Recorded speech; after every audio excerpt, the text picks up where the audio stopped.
25 years, more intimidate here on more 94. Right there, Becky Hill with Heaven on My Mind. Y'all know this, man. It's time for us to haul at Room, the player from the Himalaya who's representing for Sideline Sports ENT. And you know, things get extra special after a big game. So we ain't gonna jump right into it. Let me let Rumi do what he does, man. At your Sideline Sport Report. Good morning, Rumi. What's good?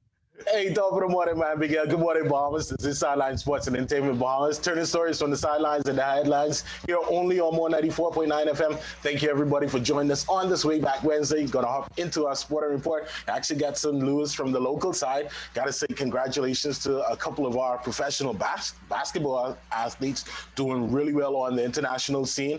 Of course, Dominic Bridgewater, he's playing in France. As a matter of fact, he led the team with another double in just his second game as well. So again, shouts out to Dominic, continuing to do well, man, and make a name for himself over there in France. Also, we got a couple of players in Japan as well. Kadeem Colby and Mark St. Fort. Again, that tandem is, continuing to make some noise over in Japan.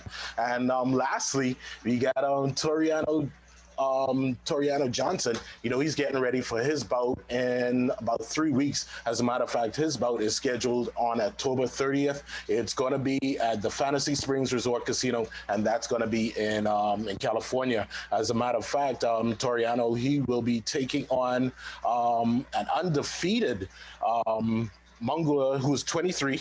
And he has 35. He's actually fought 35 times. 28 of those bouts came by way of knockout. So Toriano definitely is going. Yeah, Toriano is going to have his hands full with that fight. But again, it's going to be live stream. So definitely looking forward to that at the end of the month. You got to get that. Make sure you get that link to share with us, bro. That sounds like it'd be nice. Yeah, definitely, man. Definitely. Now on to some international sports. Got some news updates from the Major Leagues Baseball divisional series. Their playoffs continued yesterday. The Marlins and the Braves got into their first game for the series, and yeah, the Braves kind of dominated, man. 9-5 was the final score there. The Astros over the A's yesterday, 5-2. The Tampa Bay Rays even up their series against the New York Yankees, 7-5, the final score.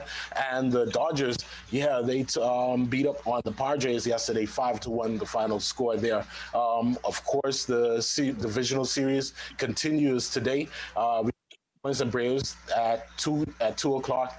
The A's and Astros at 3:30.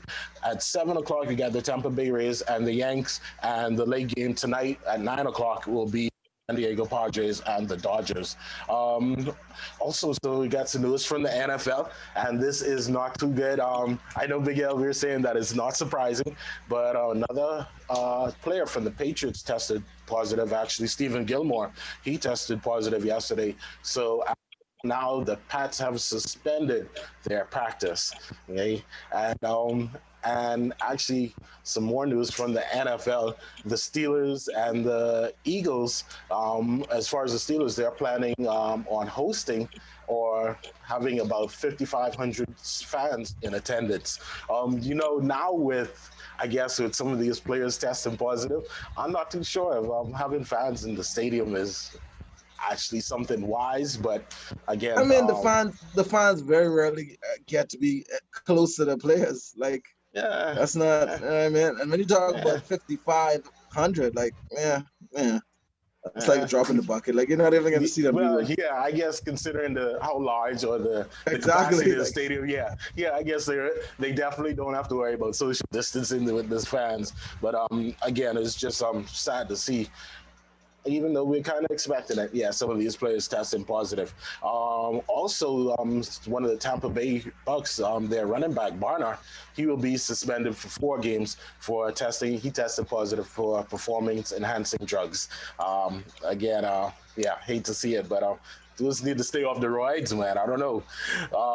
Now on to the news from the NBA. I'm not. Rumi, you gotta report it like a reporter, Rumi. You can't let your feelings show. Just report it like a reporter. Oh man! So yeah, what was it? Game 4 of the NBA Finals last night, and yeah, the Lakers did their job last night. Man, yeah, they beat up on. Well, I shouldn't say they beat up on the Heat last night, but the final score 102-96. Yeah, that was. Yeah, we were talking earlier. Yeah, that was our game to steal, man. It really was, bro. It really was. I mean, as far as LeBron and Anthony Davis, LeBron had 28 points. Anthony Davis 22 points. Caldwell And Pope was. they scored those points late in the game. Like it wasn't like Yeah. they didn't dominate, bro. They had a really, really horrible first half, and like it, and the Lakers were still up going into the half. So it's like it was the Heat's game to win, but I don't know. They just didn't come together. Yeah. I don't know. I don't know what Joe was doing. Yeah. Well, you know something. Even just looking at the at the analytics from the stats, as far as the Heat, whenever they win, they normally have at least about at least about five players in double figures. They fell short of that last night. Only 4 of them were in double figures. Jimmy Butler with 22, Bam with 15, Duncan Robinson with 17, and Tyler Hero with 21. So they needed that extra person to step up, but yeah, that didn't happen last night. So of course the series does continue.